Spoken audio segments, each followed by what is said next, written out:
Hello, this is Miami 6 Man on Twitter, Chris Crimmy. This is Come Get Some Extra. This message is pre-recorded because last week I was going to tell you this story live on the air. And if you're listening, you might have heard me. I kind of changed directions mid-sentence. I was talking about how I have this newfound respect and appreciation, more than ever before, for the women I've talked to, the people I've come to know who have been sexually abused, and the strength and courage it took them to come forward and talk again, through the attacks, through the negativity. And I had a story to tell, and I stopped there and I said, but I'll tell you next week. I do have a story to tell, and I don't think it's the biggest deal in the world. I'm not traumatized. I don't feel like a sexual assault victim or survivor. I had one incident that happened when I was 17. I don't lose sleep over it. It's something I haven't thought about in 26 years. And I was thinking, I talk a lot about this on the show. What more can I say to support the victims of sexual assault? What more? And I was thinking of what I would say, and I always preface with, well, I don't know what it's like to be raped. I'm not a sexual assault victim. I haven't been touched in the wrong, and then I thought to myself, I was saying that I was touched inappropriately when I was 17. Again, I want to preface this with, I don't want to be compared to, and I don't feel like my story is anywhere near the caliber or even in the ballpark of the stories you've heard on this show and the people in Hollywood. Those are some hardcore, really, really tough situations, terrible, terrible stories. What happened to me just fell so low on the scale compared, and plus the fact that I don't really think much about it. But what happened was when I was 17, there was a convenience store that was 24 hours. And when I get off work late at night, when I had no other plans, I would hang out there for a couple hours with the overnight, graveyard crew. Usually be one or two guys there. I got to know these guys pretty well. One was in his 30s and 40s. The other guy was closer to 50. He was kind of a well-respected guy, someone we all looked up to. And I got to know these guys pretty well, but just through hanging out at the store. And one day it was this older guy, in 30 to 40-year-old guy, in the back by the glass doors with the sodas, doing something with the pricing stickers. And I was standing next to him about to grab a soda. And there's someone I knew and talked to every night or several times a week. Without looking away from what he was doing, without changing the expression on his face, nothing, just this really creepy, out-of-place, weird thing where he just reached down over my pants and grabbed my penis. He squeezed it, and as he squeezed it, he fondled my testicles with his fingers. It was kind of a quick thing, squeeze, fondle, back to work. Never looked at me, never acted like he was trying to play it off. It was just one of those things, and I don't know what he expected from that, because I was in shock. There's so many different thoughts, at least for me in this scenario, that went through my head at 17, standing here, knowing this guy. Here's this guy who never showed that kind of behavior before. He's standing next to me. And the next thing I know, his hands on my dick. And then it's gone, and I'm like, dude, I wasn't quiet about the store. It was empty, except for the guy at the front. And I was like, dude, what the fuck are you doing? What the fuck was that? There is nothing okay with what you just did. You don't grab another man by his dick. You don't do that. And he begged off, and it wasn't like when you poke a kid on the shoulder and say, it wasn't me. No, he was terrified that I was being loud about it. He was mortified. He was scared. And I was like, dude, you can't fucking do that. And I walked up to the front of the store. I told the other guy, the older guy, like, dude, he goes, what's the commotion back there? He got my story. The other guy's story was, I was playing around, I was goofing. He wasn't playing around. I don't know what he expected, but he wasn't playing around. I said, no, you don't fucking do it. You have full-on grip on my dick. You fondled my balls. You knew what you were doing. He said, yeah, I was just joking around. You know how guys joke around. And the older guy that we all looked up to, and that I trusted, I was like, yeah, look, you'll see. You're young. You'll see when you hang out with the guys over the years, you'll find out. This is how guys joke around sometimes. And I said, well, I don't think it's fucking funny one goddamn bit. And I said, if you ever fucking do it again, I'll put your ass down. Now, I was 17. I was 110 pounds soaking wet. I was a scrawny little guy. I looked like I was 12, which concerns me about this. Another thing that concerns me about this situation as well. And I let it go there because I think that I was noisy about it. He never even looked at me funny again. So I felt like, and I feel like I dealt with it there. It's handled. It's done. I took care of it. And, over the last year, I've heard so many horror stories and so many terrible cases that are nothing near as tame as mine is. And I hear some of the same thought processes. It was one time, probably didn't mean it. It was like, it's not going to happen again. And you start to wonder, did he do it to anyone else? Should I have done more? I haven't said anything before this past week to anyone in 26 years. Did he touch little boys? Did he touch anyone else? Did he go farther? Should I have reported it? That concerns me. If anything, that bothers me to this day. The only thing about it that really bothers me, if it bothers me, he did what he did, and that I let it go. And I hear people saying the same thing about their violent, vicious situations, things that happen to them. And I think, as little as I make this out to be, as much as I downplay what happened to me, if I sat here on the air live last week and I couldn't bring myself to say it, and I had to pre-record it to make sure I don't back out today, just think of how much courage. Just think about how brave, how much it took for these women that I've talked to so far. Talk about what they're talking about. Miriam Francis and Sana Kamula, Claire Headley touched on the subject.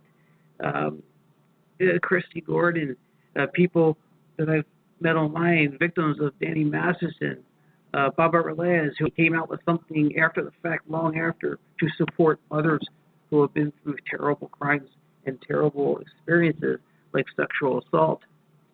For Chrissy Bixler, I see Chrissy Bixler. She didn't even want to be online as a known person who's been through this. She didn't want to be public with it. And now she's getting beat over the head with assaults and insults. And a lot of the people have been questioned. Miriam Francis has been put to the ringer by a couple of assholes online. And I see this and I'm going, what the fuck is wrong with you people? Because, again, nowhere near the level of these ladies. Nowhere near the level of the guys who still haven't spoke up again, because we have that pride. There's a reason I took 26 years to talk about it, because it never needed to be said. Why do I need people to know some guy grabbed my dick and I let it go? And I think about it and I'm going, these ladies put their heart and soul out. They didn't have to for the sake of justice. They're not even suing for cash, for cash or anything like that. They want justice. They're telling the truth because it's the right thing to do. And they put themselves out there years and years after the fact. And I don't get it the way they do. I don't get their situation exactly, but I get thinking it's not that big a deal and that it's just me and I handled it. And it doesn't need to go any farther. There's no use making a big deal out of it now. And I don't think enough people do understand that. And I hate it. It disgusts me to see people talk to these people this way who've been through so much. And, if you don't know, if you like an actor or you hate that your show got ruined and you don't know if you believe these stories and you think it's a witch hunt, that's fine. But if you don't know, you don't know. Just don't comment on it.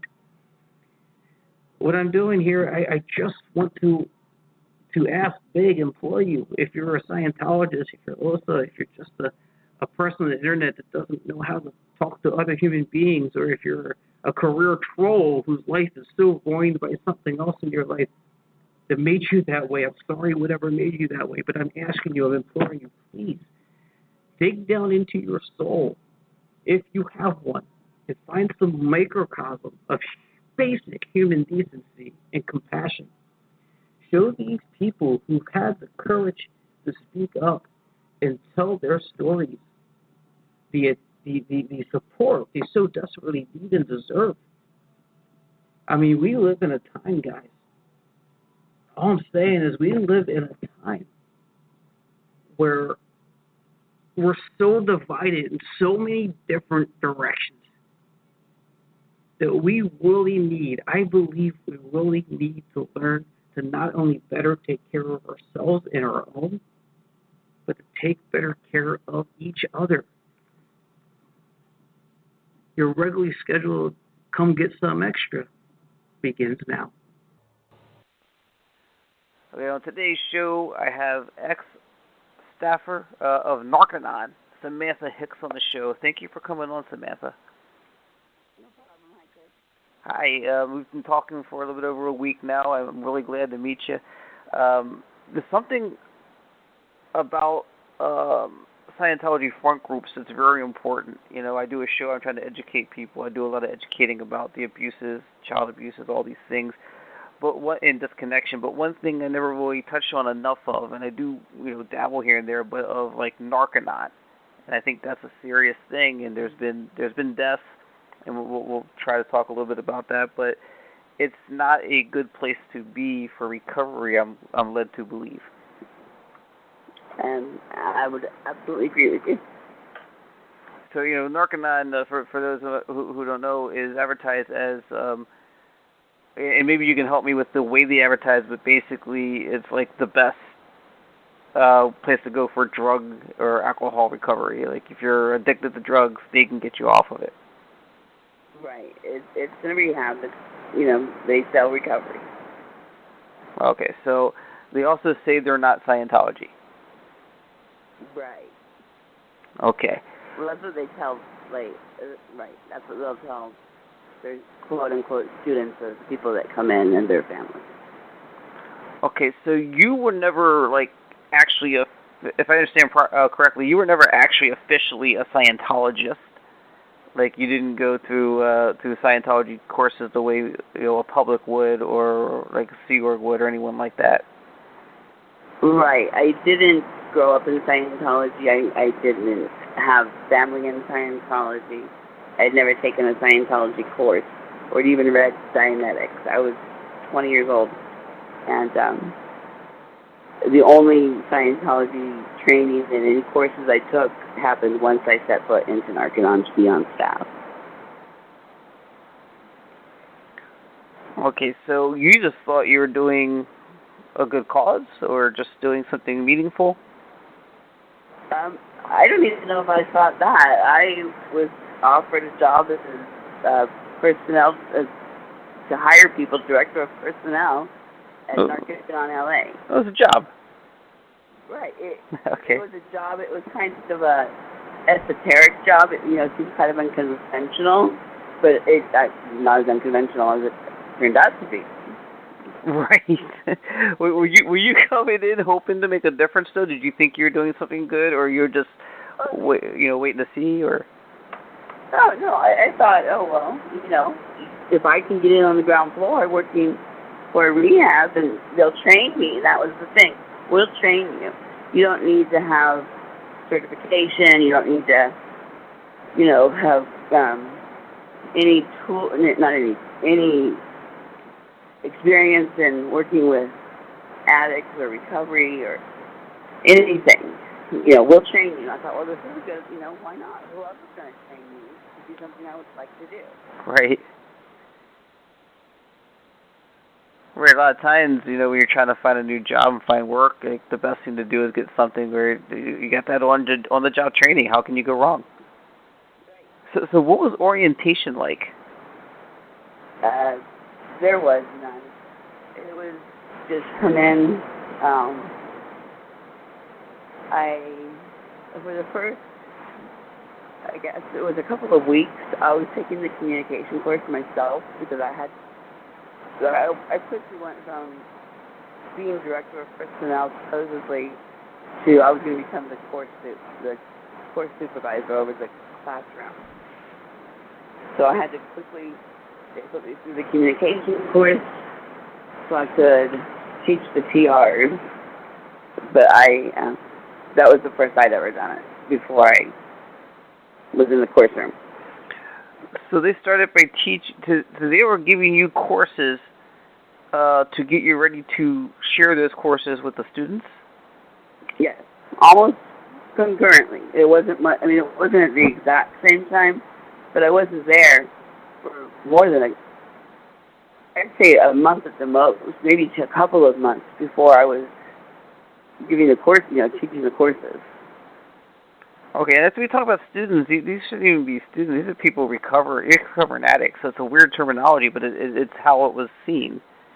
Right, it sounds like. We never called them patients.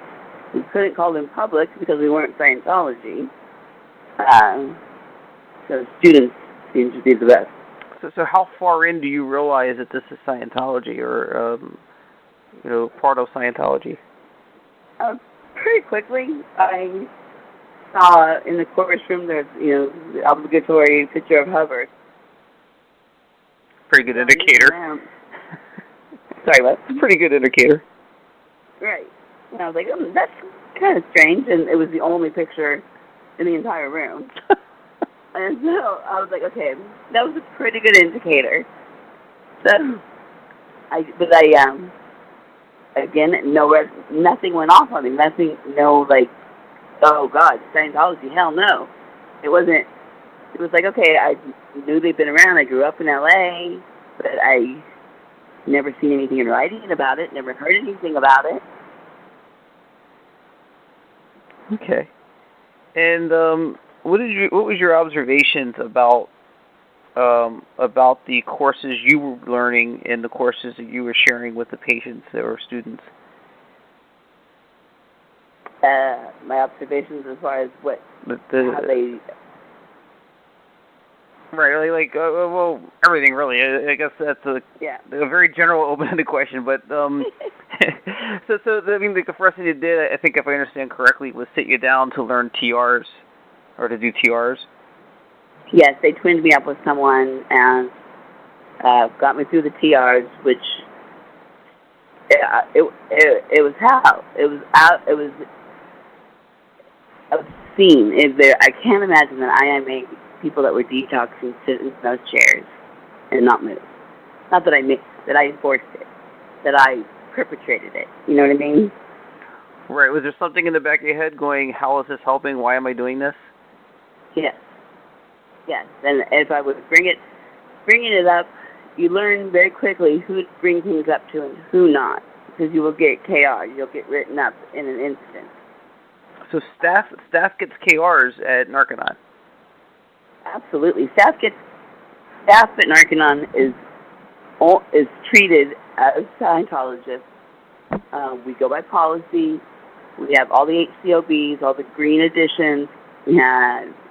If we needed auditing, we had a fully trained auditor that we would pay, is an independent that would pay. We pay, and he'd come in and take care of us, do our auditing, get us back on track.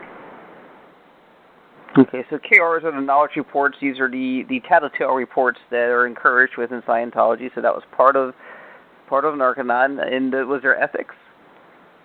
Yes, there was ethics officers. There was qual. So people had the org board is pretty much the same. As in, if you walk into any Scientology organization, you're going to see an org board with different divisions and different posts under those divisions. And it was the same in Scientology. Some of the words, they listed here and there. I don't know about necessarily on the org board itself, but a lot of terms like students instead of public. The TRs we constantly call the communication course, which may be the same throughout all the orgs. I'm not sure. There were certain things that they wouldn't attribute to, like there would be certain keywords or certain phrases that they wouldn't use. We were told blatantly several times that if people questioned us if we were Scientologists or if Narcanon was Scientology and knowing certain terms, were we to say, no, we aren't Scientology. We just use some of Hubbard's methods. All right, but was it understood, was it known and said amongst the staffers and the people who were in charge that this is indeed a Scientology organization? Was it talked about and acknowledged? Oh, absolutely. Our stats were the same as the Scientologist org. Our what they held us up to, our ethics. We got away with a lot more at Narconon because at times we would pull the "but we're not Scientology" card.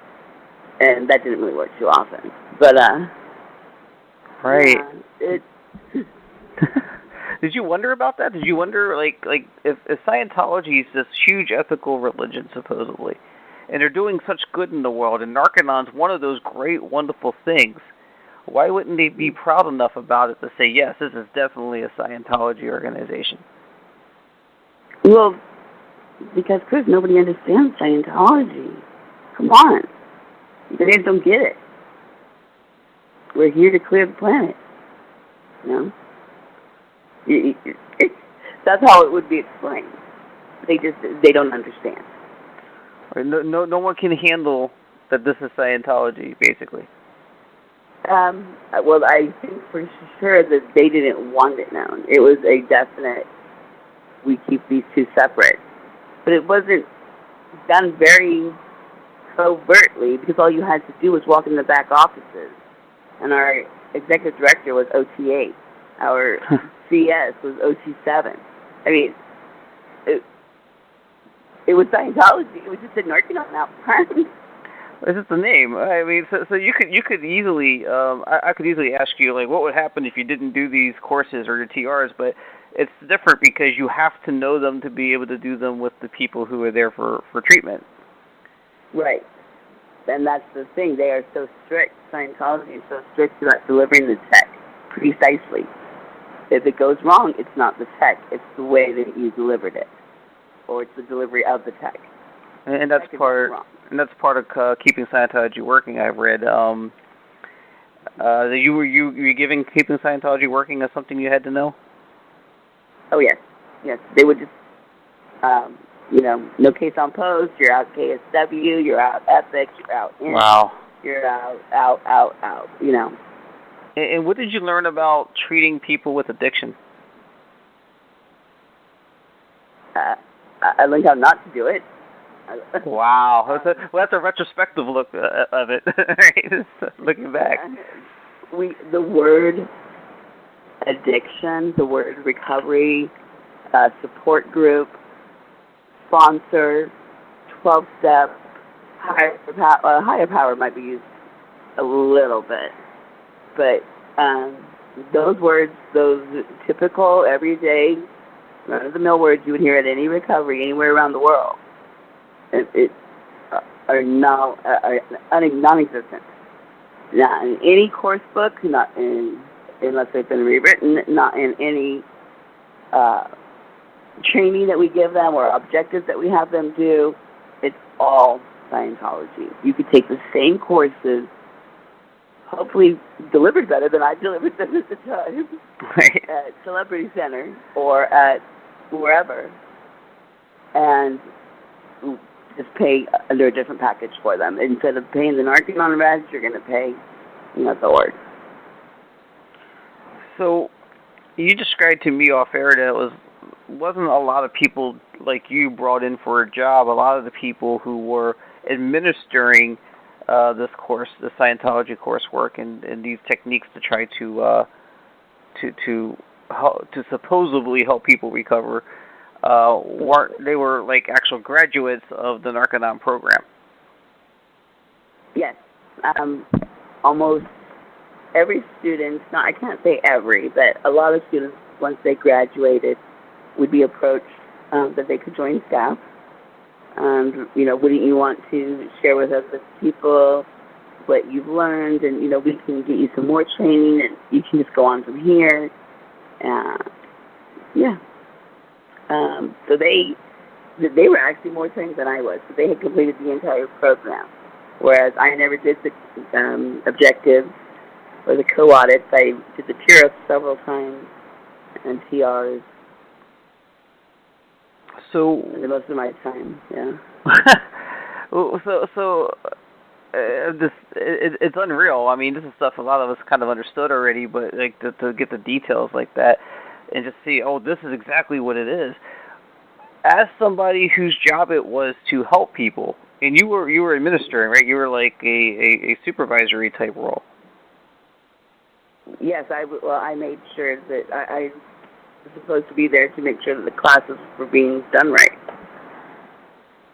So, I would start them and flunk them like any other course soup in any org would. Did you feel like you helped anyone?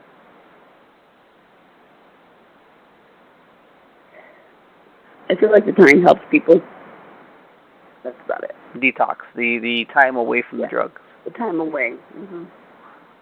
Now, time away.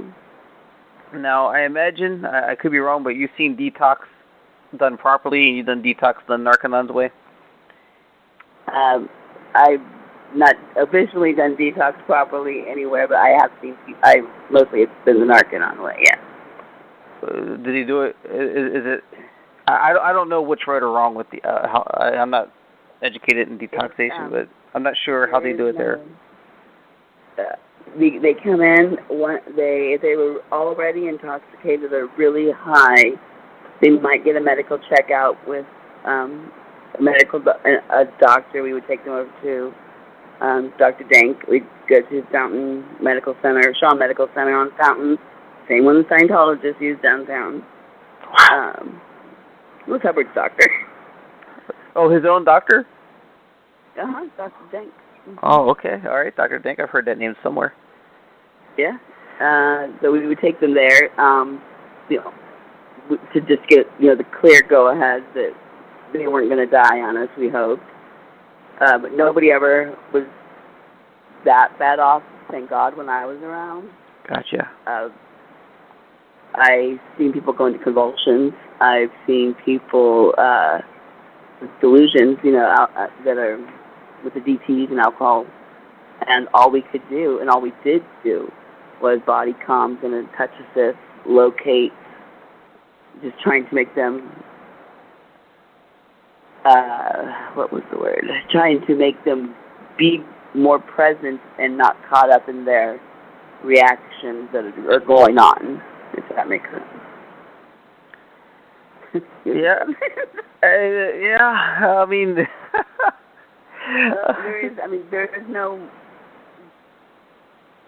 There's no medical anything. If they got a couple of B shots, we would take them to the doctor for.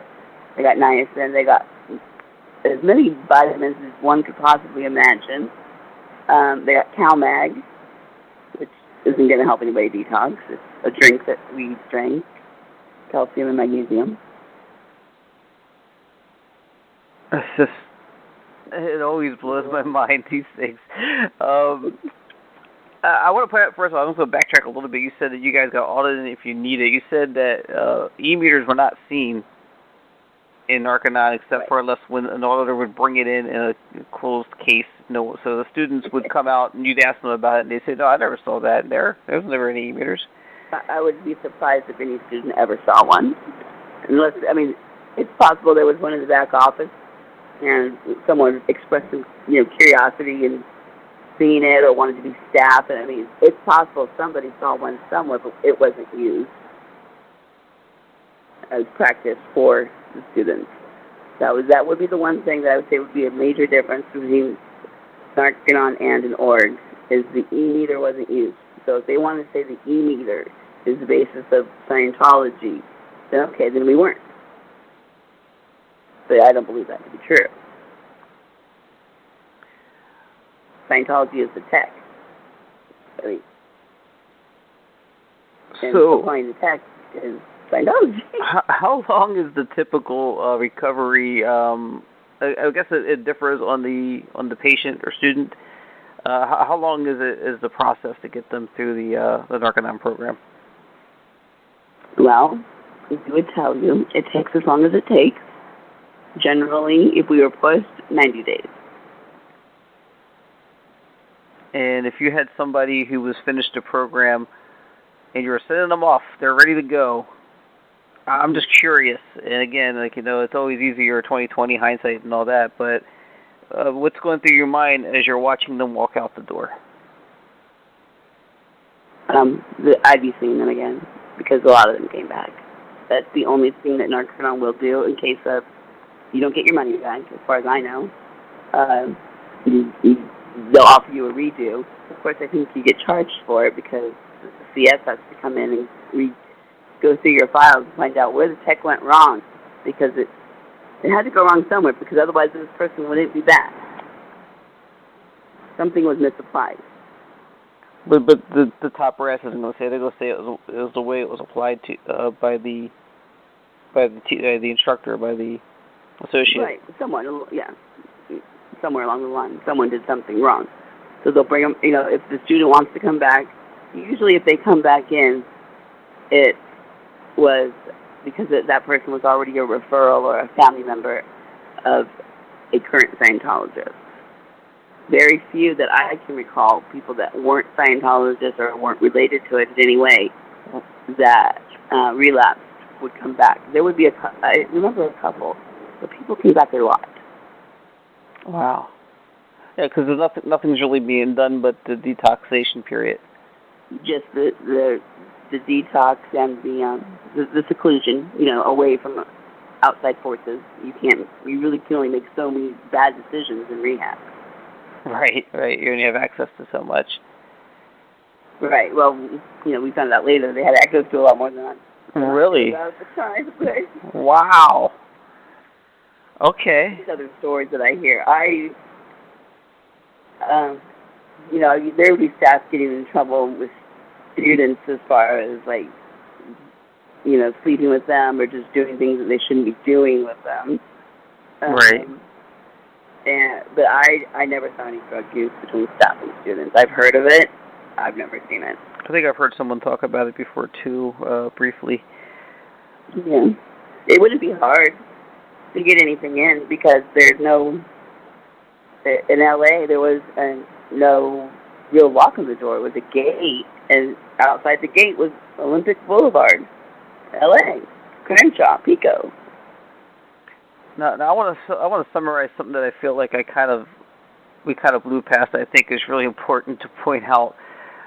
Based on your hiring, and there's no offense to you and your abilities, but based on your hiring and the other people who are who do the work there at Narconon being graduates of the program, the requirements for administering Narconon recovery sounds like zero. Willingness. Now, when I pay top dollar for a family member or a friend to get detoxed or to get a drug rehabilitation program, and I want qualified doctors, people who know what they're doing to help with that process. Why would I? But people don't know this. Right. So when you actually would be. Go ahead. No, you said, why would I do this? Well, because you wouldn't. Right. That's why it's not, Right. You also recruited some people, I think you said, right? You did a little bit of recruiting, regging? Well, not so much getting students in the program. Getting students in the program. Someone would call, yeah. Now that terminology, does that terminology sound right? Recruiting, because when I think of drug I can't talk. When I think of drug rehabilitation programs, I think of wide publication, letting people know you're there. I don't think of pulling people in as a recruitment process. Right. Well, they didn't use the word recruiting, so that was a good thing for them. But it was, I'm sure there's a stat for it. It was one of the sources where to get, people that would have some reality of what the program was. And because no Scientologist wants to work for Narcanon. Really? No, we could never get anybody. No. Wow. I think Narcanon has a really bad name in Scientology, where it's like bastard of Scientology. Even active members. Staff would be treated. I mean, it was just never like we were really one. We felt like we were part of them, but they didn't try to include us, so to speak. If that makes sense. Sure. Is that part of the veil they create, though? That it's different and separate? Yes. And because it was two separate campuses, and we were, miles apart, even though it's LA, we're, without transportation, you might as well be forever away. And the difference in the buildings, it was, the opulence isn't there.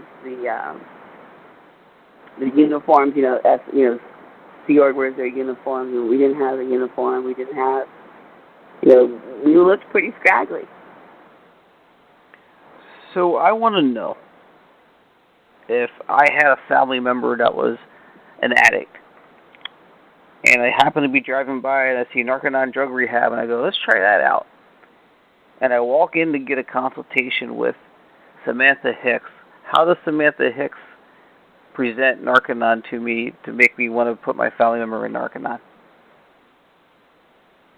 Well, luckily Samantha Hicks wasn't trained on sales. Oh, you didn't do that part? No. Okay. But you could come into my course room and I would show the parents or the family members or the wife or the husband, here's our course materials, and bring out the books, and they look like they're written for kindergartners with big pictures and how to do the TRs. And I would give them this spiel. If they can communicate effectively, then the world opens up to them. They won't be so shut down. They won't be so frustrated. You just take it and run with it. You're kind of BSing your way through it. Absolutely. Do you know what the sales pitch was for it? Did you ever hear them selling it to people? Yeah, there would be just different approaches depending on the situation. They sometimes they'd come out of the room, so-and-so just signed over her house, or their college fund, or that was always the point, was to get them to agree to just send the people, just get the money. And then once we got them in, we had our time. We could do what we could. I don't think anybody really that was working there thought we were doing any harm to anybody. But I definitely did not see that I was helping them. And every time I would bring it up or express any concern, it immediately gets turned back around on you. Well, you have other ends. You have counter intention. What have you done? So now we get into all that. And sex check and blah, blah, blah. And, so you just learn not to say anything. And then when you do question, I was very careful to say it in a way that didn't sound like I was as disbelieving as I was. Because these people were good people, and they were smart people. And I kept telling myself, I'm missing something. There is something here that's going to happen next day or tomorrow that I just need to wait for. That's going to make sense. And that never happened. And the longer it got, the more quiet that voice got in my head, until it eventually just went away. It's part of that whole, it's actually almost like self-brainwashing. You have to start accepting things because it's not getting better. Absolutely. Right. Yeah. And, in the TRs, first thing you do is you sit with your eyes closed. And the whole point they tell you is to be. You don't do anything else. You just be. You just exist. Well, then the person falls asleep, and you flunk them for falling asleep, when in actuality, in hindsight, they're getting hypnotized. I mean, that's what happens when people get hypnotized. They immediately go into another, Right. It looks like they're falling asleep. And then the next one, after they pass that one, would be sit in front of somebody 2 feet away with, with your eyes open. So then you're in the same trance, but now you look awake. So they're practicing at that point to look awake while, you hear how people say Scientologists walking down the street in groups have these lookabouts. Right. And that's not traumatic. That's the truth. It's interesting. I don't want to overstate this, but it sounds to me a lot of times when I hear about TRs that it's some of the things you do remind me of things that wouldn't be allowed at Guantanamo Bay. It's crazy. Oh, no, it is crazy. You're right. And then just with the TRs, as far as having to sit and not move and not react, and then the bull baiting, up in someone's face or even sitting in front of them, not touching them, just screaming or just saying the most insane, lewd, ridiculous things. It doesn't always have to be lewd, but that would be somebody's button a lot of the time. And I'm thinking, how is this helping them? I'm sitting there screaming at them, go get your crack pipe. What? It is, it seems counterproductive. It seems just like a contradiction within itself. Yeah, but that's a lot of what I had problem with. I would get so confused reading the courses that I was supposed to read, or HCOBs that I needed to read, or policy that I was directed to. I would get so confused that when something did make sense, I was like, okay, well, wait, that part made sense. So there's something else I'm just not getting about this other stuff, but it'll come later. I don't know if that. Right, because I was going to say, like, when do you realize this is just crap? But you actually accepted it more. It sounds like. Yes, I wasn't. It wasn't long before I wasn't very objective. I can tell you. I mean, from looking back, at the time I would have thought that I was. Right. But it's interesting. You also you did some dealings with other front companies, did you? Am I getting that wrong? I didn't work for them, but I know about them. We would take. We supported them, like Wise and Able. There's CCHR that we would say good things about, given the opportunity. Sometimes I remember I would take checks down to Narcanon Int or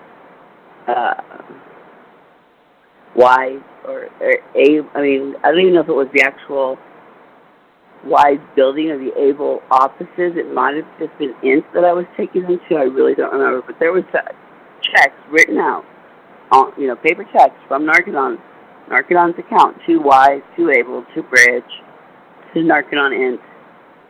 And I was the one with the car, so I did a lot of the errand work. So what would you say the purpose of Narconon is in reality? Is it to recruit new members, to make money, a little bit of combination of those two?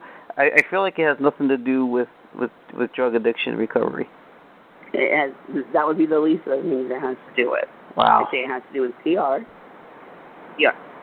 But their PR is failing miserably with Narcanon because it's dangerous. People are dying. People have died. Yep. Not on my watch, thank Lord, but it's happened over and over and over again. I would say PR, then money, and then future, pull them in, get the lead. Wow. And you tell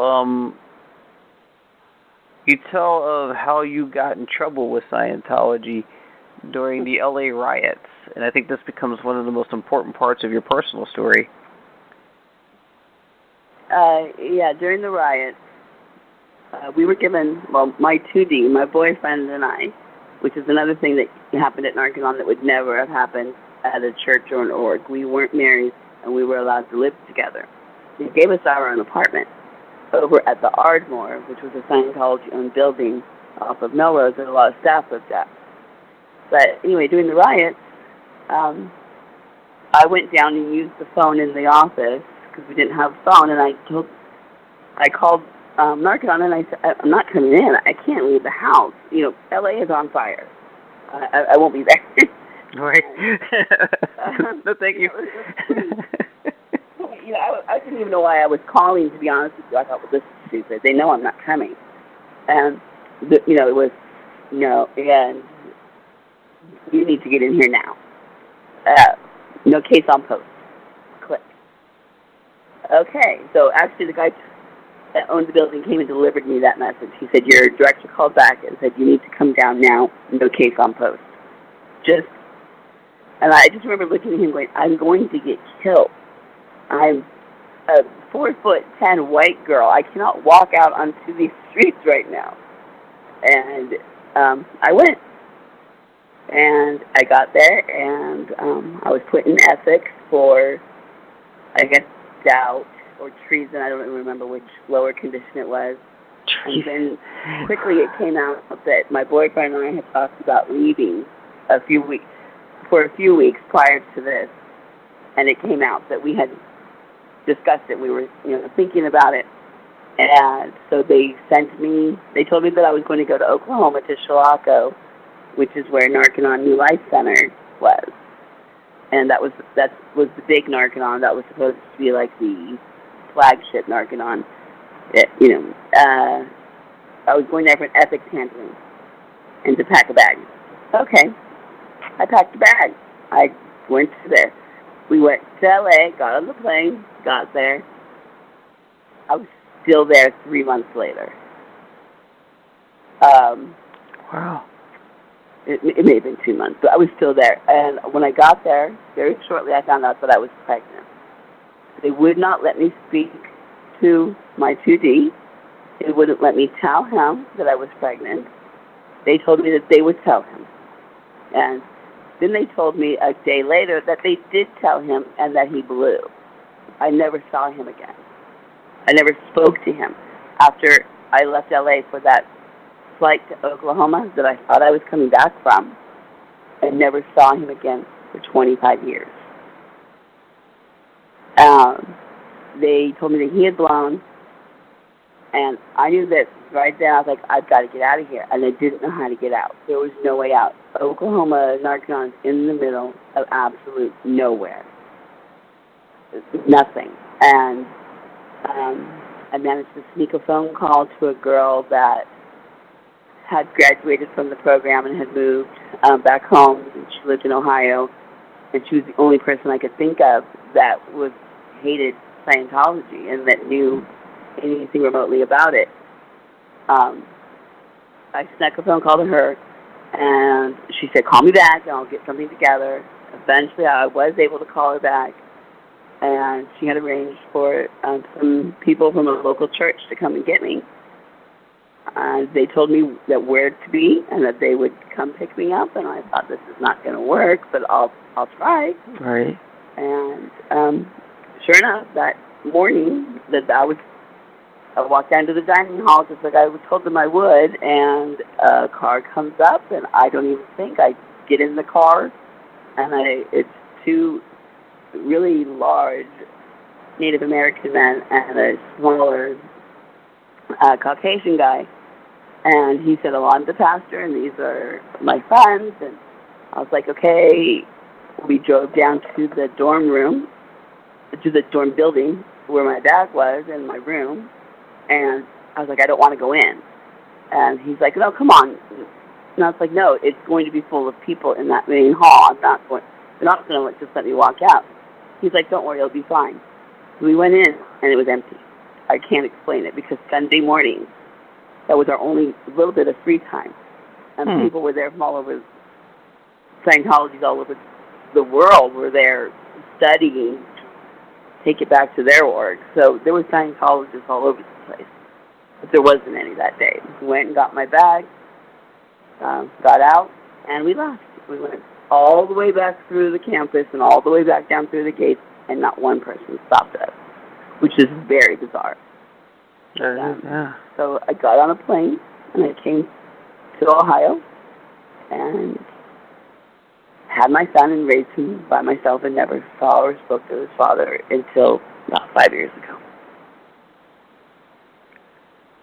Did he grow up resenting that he didn't have his father in his life? Was he missing that? Did he realize, or? I'm sure he did. Yeah, he. Luckily, I got married when he was 5 to my husband, and so he's been his dad. Okay. But yeah, to take somebody. I've always said, I don't care if you're a Scientologist. Be a great Scientologist, but let people leave. It's not working for them. I literally was not allowed to leave. And you supposedly for me to go. You supposedly weren't a Scientologist. At that point, I would have probably called myself one, but I was nowhere near as committed in my head as I let on that I was. Right. Because I realized at some point I had to play the game if I was going to. At first, I thought I was just saving my relationship because he really didn't have the same feelings as I did about the whole organization. So I kind of, went along with it for a while. But they don't let there's under no theory is it okay that you can't leave, that you take someone. I was fed ground beef 3 times a day. A plate of ground beef. Pregnant. Weird. Very weird. Okay. I'm trying to go through what we talked about previously. I'm not sure if I missed anything here. Was there anything else that you wanted to say that was important to the story that I might be missing? To the story, no, because it just that it happened, and I'm not the only person it's happened to, and I thought I was. And then I start hearing now, within the last few years, of all those other things and the other people here and there. Before Leah and Mike, before the aftermath, you'd go online and look at message boards, and I started seeing this common thread. And that's when I finally thought, okay, enough is enough.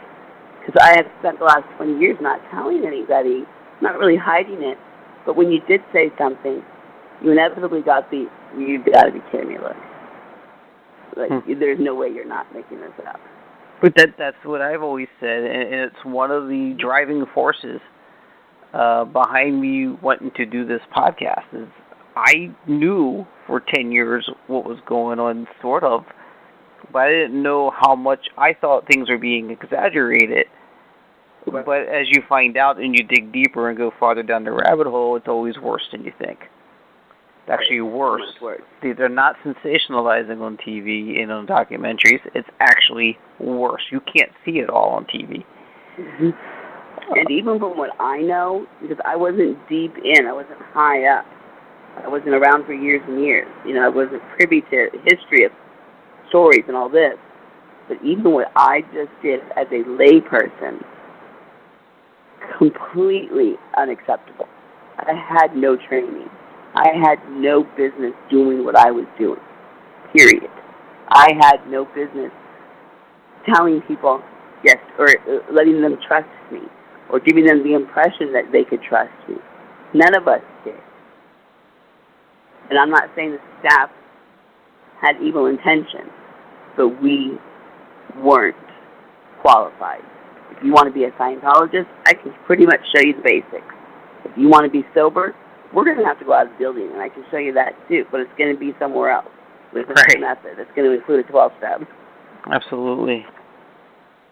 Wow. Well, do you have you don't have to get in details if you don't want to. You don't even have to answer, but have you had experience to compare to? Proper detox or proper recovery? Well, myself, I'm an alcoholic, but I haven't drank in, it's been 12 or 15, it's been a long time, I don't even count. Congratulations. Maybe. That was great. It's just not an issue for me anymore. But I had to go for years of realizing that, why isn't what I'm doing working for me if it worked for other people? Well, it didn't work for other people. Right. Yeah. Right, so you saw a stark difference between what was done to help you recover and what you were being asked to do to help others recover. Yes, absolutely. I can't think of one useful thing that we imparted to people other than time. It certainly wasn't good nutrition. It certainly wasn't a relaxed atmosphere. It certainly wasn't some skills of how to deal with your triggers or not go into areas that you shouldn't be, or how to handle people that pressure you, or any of those other things. Oh, wow. Well, I think what you're doing, speaking out about this, is important, and I know you've been wanting to get the word out, so I'm glad you came on and talk about this. No, thanks. I think it's important, and again, the most dangerous thing about Narcanon is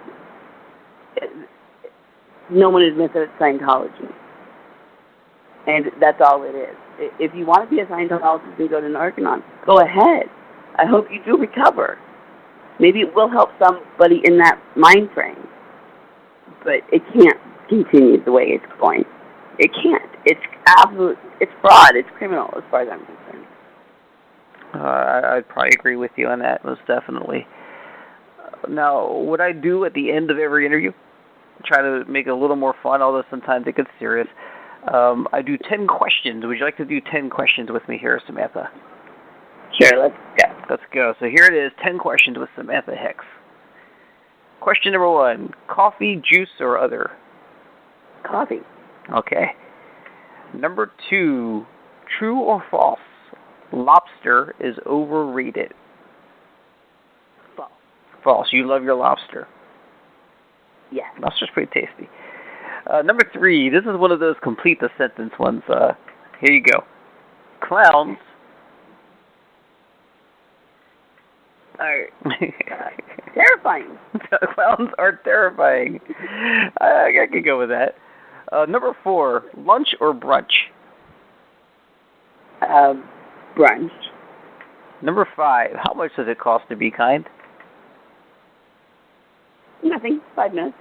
Absolutely. Absolutely. Number 6, true or false? Lobster is overpriced. Yes. Okay, good.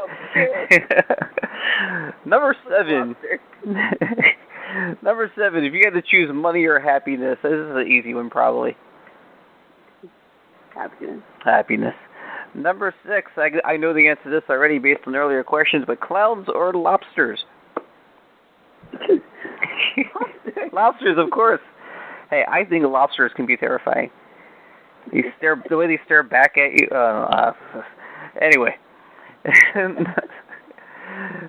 Just curious, number 9, what's the last thing you ate? Pumpkin pie. Pumpkin pie. All right. I hope it's not left over from Thanksgiving. That's a little ways back now. I made one last night at 2 a.m. I don't know. Oh, that's interesting. Okay. And I always end these with, I usually end these with number 10 this way. Any last statements, anything important you want to put out there, anything you want to say, this is your time to do it. Just say whatever. Oh gosh. Do your research, read about the rehabs that you're sending your loved ones to. Make sure that if they do go to Narconon, that you are aware of what the program is.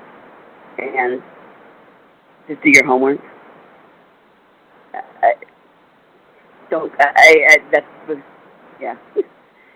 Just find out about it. I think that's probably...